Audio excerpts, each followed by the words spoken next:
हे राजा रसिका में ना, हे राजा रसिका में ना मानव को कोला,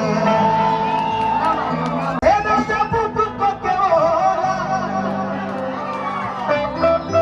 कि चली ना भोला ले बड़े भोला, हे राजा बुक को केला। लेकिन गपन से बोले कि मैं भी नहीं वाला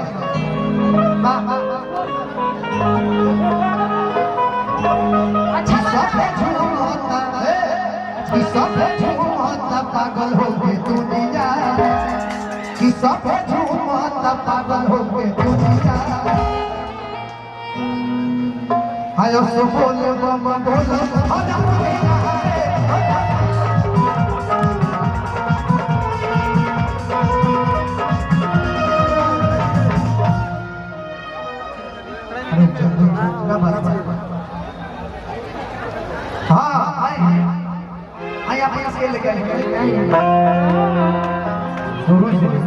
भैया थोड़ा सा उठा लीजिए इसको, उठाई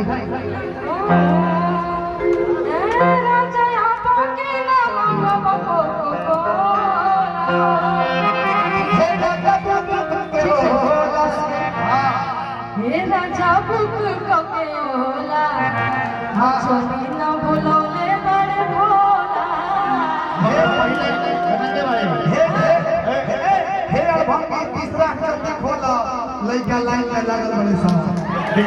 सुनिए, किसी के लिए लाइन में नहीं, इनका भी बिया हो गया, इनका बिया हो गया, हम अकेले बचे हुए हैं। हम कुमार पहले तो हाँ की गाड़ी जरब न मिलता अच्छा की गाड़ी जरब न मिलता अच्छा सफर बुझल कर मोरे परेशानिया ये सब नहीं चलेगा, काहे सब नहीं चलेगा, ई गंडो को चलबे ना, काहे ना चली इटा चलबे ना, इटा चलबे ना। पीते उधर जाए खाती लटकोले बड़ू लोला हो लटकोले बड़ू लोला। आज सही बात भाई ई देव घर जाए खाती लटकोले बड़ू लोला, लटकोले बड़ू लोला। सुनो एक जे सोहागरा धाम बा आ जाके जोड़ धार दे मुंह तो सुनर मरद ही ले मिल जाए। सुनिए, हाँ ये राजा अपने न मांगब कोला। दोनों लोग सुन लीजिए, हाँ सुना सी जो नहीं चलना चाहे ले चल सकता हो, फल फ्री है।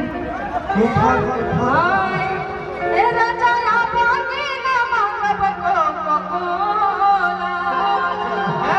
अगाड़ी नहीं थे तो कोनो बात नहीं थे, कि सुनी मुख कके ओला, अच्छी ना बोलौले बड़े भोला।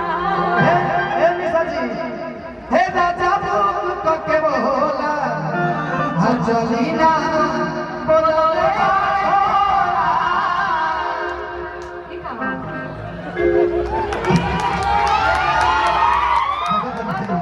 सारा आई आई दिल के पतैया पले खतने में खा अभी हमने एक माइक के आवाज में बस गई तो बनो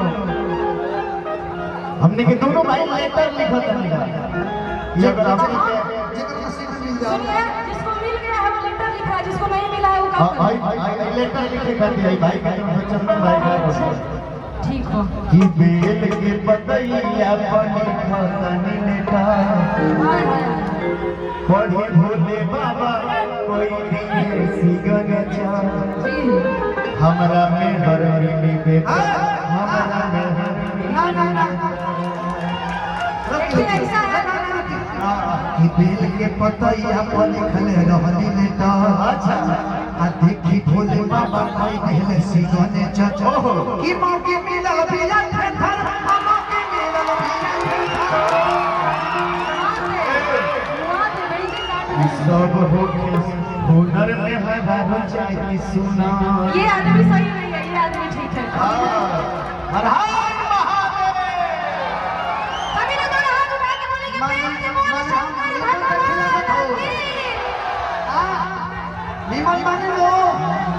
कि सब होके हुनर में हरारो चाहिए